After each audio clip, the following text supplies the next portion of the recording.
Behind me are the final resting place of 3,811 human lives who never made it home from the Second World War. This is the American Cemetery in Cambridge, England.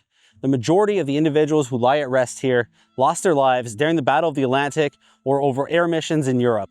Today, I want to share some of these individual stories so we can remember some of the people behind the names, not to glorify war, but to understand the human cost of it. This story is about a family who lost two of their sons, Nicholas and Anthony.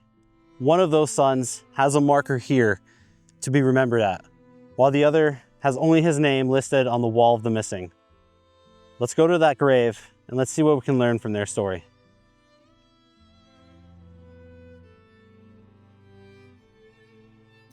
The two young men that you see in this photograph are brothers, Anthony and Nicholas Fidares. They both came from New York, and they both went on to serve in the United States Army Air Forces, but they were assigned to different bomb groups and flew abroad different aircraft, but neither of the brothers would return home from the war, breaking their mother's heart. Let's start with Technical Sergeant Anthony Fidares. He served as a flight engineer in the 360th Bomb Squadron of the 303rd Bomb Group based at RAF Molesworth in England. Taking a brief look at Anthony's service record shows that he has the Air Medal with 2 oak leaf clusters. This was recognition of the dangerous missions that he flew over occupied Europe. Anthony's story would unfortunately come to an end on the 27th of August 1944 when he took off from abroad a B-17 Flying Fortress on a mission to bomb the airfield at Esbjerg in Denmark. While over the target, the aircraft was struck by German anti-aircraft fire. The B-17 broke apart and fell from the formation. One member of the 9-man crew survived, and that man was taken prisoner. Unfortunately, Anthony and the remaining members of the crew lost their lives. Anthony has no individual headstone here in Cambridge. His name is instead recorded on the walls of the missing. And it would be just months later that his family would lose another member, would lose another son. That other son was named Sergeant Nicholas James Fidares. He served as a nose turret gunner with the 68th Bomb Squadron of the 44th Bomb Group. Nicholas had only recently turned 19 years old.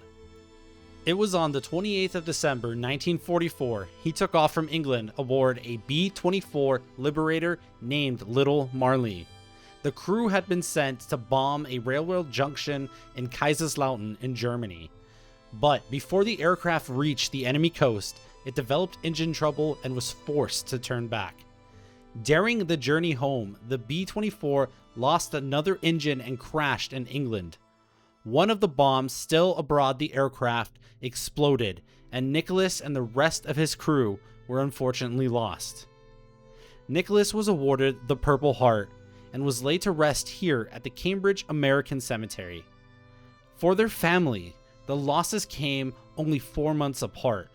One brother now rests beneath a headstone, while the other is remembered by a name carved in the walls of the missing. Together, they represent 2 of the thousands of young Americans who left home from war and never returned. It's a tragic reminder of the human cost of war when you take a look at the story of these 2 brothers. One of them has this individual marker where you can go to and pay your respects, while the other brother only has his name listed on the wall of the missing. It's still a way to remember him, but it just adds to the tragedy that this family must have felt. As we continue talking about the individual stories, I want to take a step back and talk a little bit about context, where we are here exactly, and why this place is important. This is the American Cemetery in Cambridge, England, and let's learn about it. During the Second World War, Britain became the main staging ground for American operations against Nazi-occupied Europe. Across East Anglia, the flat landscape was transformed by a vast network of airfields. From 1942, the 8th Air Force sent bomber and fighter crews from these bases across the North Sea, while American naval forces helped protect the Atlantic routes carrying troops and supplies to Britain. With so many Americans serving here and so many never returning home, a temporary cemetery was established outside of Cambridge in 1943, close to the airfields from which many of them had flown. After the war, Cambridge was chosen as the permanent American Second World War cemetery within the United Kingdom. The land was donated by the University of Cambridge, and the completed cemetery was desiccated in 1956. Today, 3,811 American war dead are buried within these grounds, while another 5,127 are remembered on the walls of the missing. Most of them lost their lives during the strategic air war over Europe or the Battle of the Atlantic. Today, this cemetery stands as a strong, lasting reminder of the human cost of this war and of the thousands of lives that never returned home, that never got to see their loved ones, their friends, or their families again. Each one of these individuals was a son, a brother, a member of a family, a loved one whose loss was felt immensely. This next story is a story about a woman who came here to care and support for the war effort. She now lies at rest at the Cambridge American War Cemetery. Her story is a story about friendship, compassion that ended in tragedy. Let's go to her marker and let's see what we can learn from her story. Emily Harper Rea is a story that I wanted to share on this video because she was not a member of the armed forces. She was a civilian who volunteered to serve overseas with the American Red Cross, joining the organization in 1943. Her journey began when she was sent to Bradford in England, where she worked as a staff assistant at an American Red Cross Officers Club. The officers' clubs and places like this served service members food, accommodation, and somewhere to relax away from the pressures of war.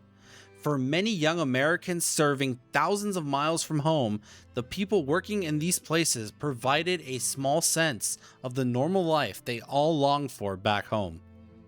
While Emily was working at these places, she became well known among the men she supported. One serviceman later described her as being like a mother, a younger sister, and a girlfriend, all rolled into one. This was a reflection of the warmth and familiarity that she brought to those around her. While she was serving in Bradford, she also became friends with an American band leader, Glenn Miller. When Miller was promoted to major, Emily presented him with his new oak leaf insignia. In return, he gave her the captain's bars that he had previously worn as a keepsake. After D-Day, Emily was transferred to Paris, where she became a director in the Red Cross Club Mobile program, continuing to provide recreation and support for the American troops as the war moved across Europe. On the 14th of April 1945, with the war in Europe only weeks away from ending, Emily boarded a B-17 carrying personnel to Northern Ireland. Unfortunately, during the flight, the aircraft crashed on the Isle of Man. All 11 people aboard lost their lives. When Emily's body was recovered, her purse was found with her. Inside were the captain bars Glenn Miller had given her. They were buried with her here in Cambridge. Emily came to Europe not to fight, but to offer comfort, friendship, and a reminder of home to those who did need it. Her grave ensures that her own service and the compassion she gave to so many others is remembered here as part of the human story of the war and a reminder of who she was as an individual. Emily served with the American Red Cross, and she lost her life on that airplane crash on the 14th of April, 1945. God rest her soul, and may her memory serve as a message to future generations about the cost of war, that it doesn't just reach to those on the battlefields. It reaches those who come to help those who need it, those who support, and those who are the innocent. War takes from all of us, and her story is an important reminder of that. This next story is a story about escape, survival, and a war that followed him from the Philippines to England. Together with Josh from Echoes in the Past, we're going to share this individual story with you and see what we can learn from it. Damon Gause had been sent to the Philippines as a pilot, but when his unit's aircraft never arrived, he was forced to fight on the ground during the defense of Bataan. After the surrender, he escaped captivity and crossed the water to Corregidor, where he joined the island's defenders. When Corregidor fell, he escaped again in a small boat, but a Japanese aircraft attacked and sank it, leaving him to swim for hours before reaching shore. With the help of local Filipinos, he continued moving through occupied territory until he met up with Captain William Osborne, the man who would join him on the extraordinary journey out of the Philippines. So, as Ben said, I'm here by the grave of Damon J. Gause, and this is an amazing story. So he escaped Bataan and the capture of the Japanese, and eventually made it all the way back to the US, and then re-entered service and came across to England, where he was preparing for the invasion of Europe. So he's been through all that, he's made it back, he's then retrained, and it was during a P-47 test flight, P-47 Thunderbolt test flight, though unfortunately he was killed on March 9th, 1944.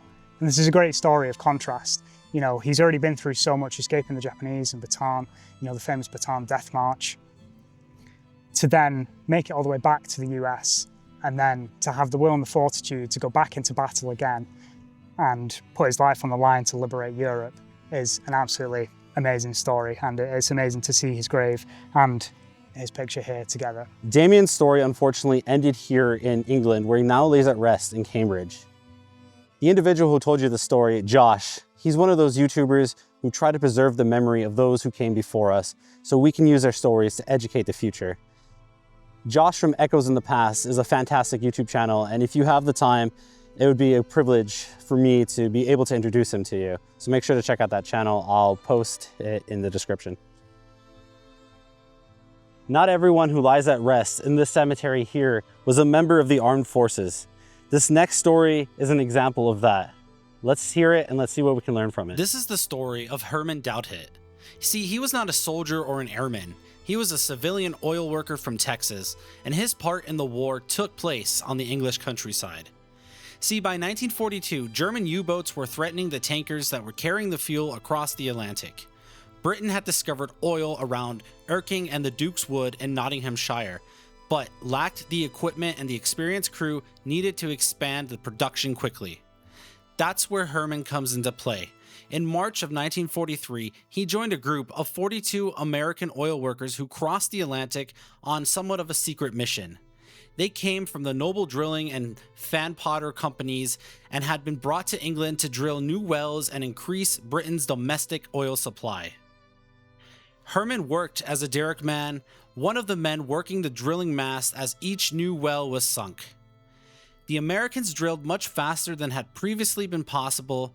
By the time the project ended in the March of 1944, they had completed 106 wells. However, Herman would not live to see the mission completed. That's because on the 13th of November 1943, while working on rig 148, he fell from the drilling mast and lost his life. He was the only one of the 42 American oil workers who did not return home. Today, his headstone identifies him as simply as a United States civilian. But he is one of the civilians buried here at Cambridge American Cemetery, resting among the servicemen whose war effort depended on the fuel that men like Herman would provide. Herman Douthit never carried a weapon into battle, but he still crossed an ocean, accepted the risks of a secret wartime mission, and gave his life while helping keep Britain supplied. His story is a reminder of the human cost of war, that it reached beyond the battlefields. It reached to those who were supporting the effort as well. His story is a reminder that the war did not just reach those on the battlefields, it reached those civilians who were working behind the lines to support those roles. And it's important to remember their stories as well. I want to share the story of Staff Sergeant Merl Skinner. He was a crew chief in a C-47 that crashed in the hills of Scotland during an evacuation flight for wounded. It's a reminder that not all losses happen during combat. Let's go to his marker and let's learn his story. Now we're coming to the story of Staff Sergeant Merl W. Skinner. He served as a crew chief with the 301st Troop Carrier Squadron of the 441st Troop Carrier Group, and his responsibility was to help keep the unit's C-47 transport aircraft flying. Then, on the 27th of July 1944, an event occurred that would prove to be fateful for Merl. He was aboard a C-47A number 42-93038. The aircraft left its base at Merryfield in Somerset and flew to Filton, which is near Bristol, where wounded American service members returning from Normandy were brought aboard with medical personnel. There was also one Royal Air Force passenger also traveling with them. From Filton, the aircraft set out for Prestwick in Scotland. This was not a combat mission. This was an air evacuation flight intended to carry wounded men farther along their journey away from the fighting. There were 2 C-47s involved in this operation, and as they reached the northern end of the Irish Sea, dense fog covered the area around the Mull of Galloway and concealed the coastline ahead. Because of this dense fog, they were flying at low altitude, and his C-47 struck the cliffs above Carngach Bay south of Port Patrick. The second aircraft narrowly avoided the same fate and was able to land safely later on. The surviving accounts do not give exactly the same description of Merl's final hours. A later United States Air Force account says that everyone else aboard lost their lives on impact, while Merl was found alive and rescued. According to that account, he passed away hours before he could receive medical treatment. The memorial at Carngach Bay and detailed accident research provide less information about what happened immediately after the crash. They record Merl among the 22 people who lost their lives, but do not explain whether he survived the initial impact. So this being said, although the precise details of those final hours remain uncertain, the final outcome is unfortunately clear. None of the 22 people aboard returned home. Merl's final flight had not been carrying men into battle, it had been carrying wounded servicemen away from it. Today, he rests here at the Cambridge American Cemetery, a reminder that even missions intended to save lives could still become part of the human cost of war.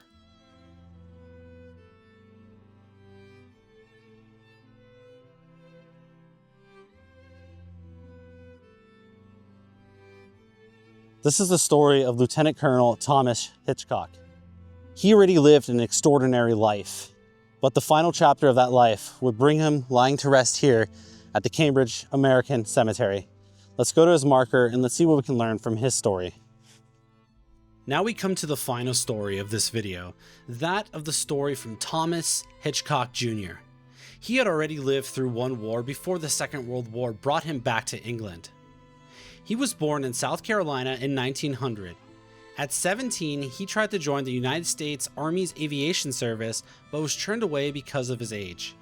Determined to fly, he traveled to France and joined the Lafayette Flying Corps. During the First World War, he was shot down behind German lines and taken prisoner.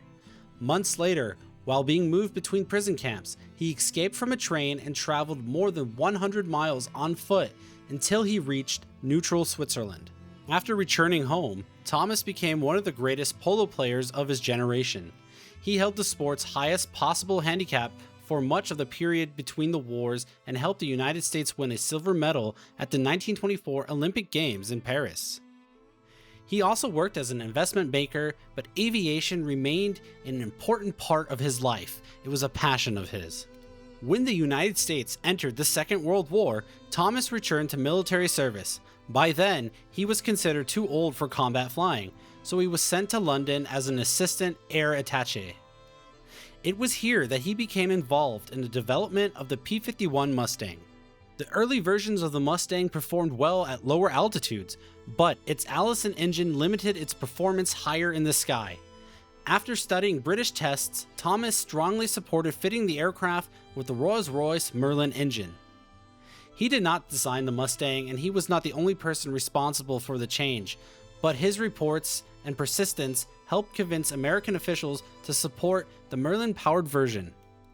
The new engine transformed the Mustang's performance at higher altitudes. Combined with external fuel tanks, the aircraft also had the range needed to escort American bombers deep into Germany and back to England. Thomas later served with the 9th Air Support Command, working in tactical research and development. On the 18th of April 1944, he took off on a test flight in a Mustang near Salisbury. During the flight, the aircraft entered a dive from which he was unable to recover. Thomas Hitchcock Jr. lost his life at the age of 44. He had been a First World War pilot an escaped prisoner of war, an Olympic medalist, and one of the finest polo players of his time. During the Second World War, he also helped champion an aircraft that would protect thousands of American airmen over Europe. Today, he rests here at the Cambridge American Cemetery, a man whose life connected to 2 world wars, international sport, and one of the most famous fighter aircraft in history. The story of Lieutenant Colonel Thomas Hitchcock is a strong reminder that it does not matter how much experience or achievement one has in their life. The destructive hand of war can reach all of us. And it is therefore important to remember stories like this, to remember their sacrifice, but also to help educate future generations about the horrific aspects of war, so it is not forgotten in an effort to prevent it from happening again. That's why it's important to come to places like this, to learn individual stories, because through them, we don't forget what happened. And if we connect at the human element, we can really try to understand and feel the horrific aspects that this horrific conflict was in an effort to prevent it happening. The stories we have shared here are only a small handful among the thousands connected to this cemetery. We need to remember that behind every headstone, behind every name that's inscripted on the wall of the missing, was a person with a life beyond the war, a person with a family, friends, who had plans for the future, and people who were waiting for them back home. Some of these men served in the air, others worked on the ground, cared for the wounded, or supported the war effort as civilians. Their experiences were all different, but none of them returned to the lives that they had left behind. The Cambridge American Cemetery preserves their names, but remembering them means looking beyond the numbers and recognizing the individual lives that were lost, and the families who had to carry that loss long after the war had ended. That is why places like this matter. They do not glorify war, but they use the stories of the individuals who are buried here to help educate future generations about the human cost and the people behind every grave, so that we may learn the true horrific cost that this war was in an effort to prevent it from happening again in the future. If you found that this video added some historical context or you learned something from it, please leave it a like, share it with your friends, and subscribe to the channel so we can continue learning together. And I would like to take this opportunity for those of you who are still watching the video at this point. Thank you for your time. I greatly appreciate it.